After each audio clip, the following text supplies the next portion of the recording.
Kronologi Melody Sharon seret suami usai kepergok selingkuh, pamit tidur ternyata pergi.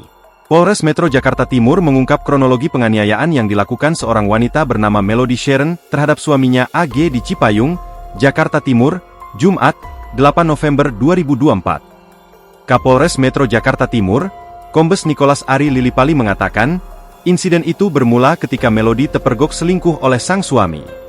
Tersangka melakukan kekerasan fisik dalam rumah tangga terhadap korban atau suami sah daripada tersangka karena tersangka diketahui oleh korban sedang menjemput laki-laki lain, kata Nicholas di Mapolres Jakarta Timur, Jumat, 20 Desember 2024. Nicholas menyebut, sebelum kejadian, Melody berada di apartemen tanpa suaminya.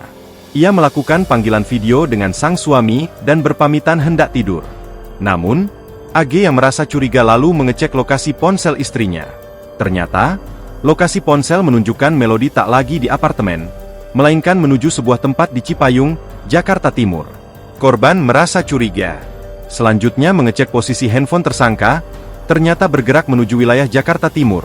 Katanya, AG lantas mencari keberadaan istrinya dengan mengikuti lokasi yang ditunjukkan ponsel Melody. Ternyata benar mobil tersangka terparkir di TKP dan kondisi menyala, ujar Nicholas. Mengetahui hal ini, AG mendatangi mobil istrinya. Dia berusaha masuk ke mobil yang ditumpangi istrinya itu. Namun, sang istri tak membukakan pintu mobil. Melody malah terus melajukan mobilnya hingga AG terseret. Mengetahui suaminya terseret dan terjatuh, Melody tidak menolongnya. Padahal, sang suami sempat menelepon Melody untuk meminta pertolongan.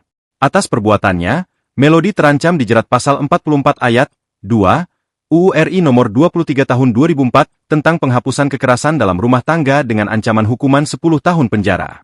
Download Tribun X sekarang, menghadirkan lokal menjadi Indonesia.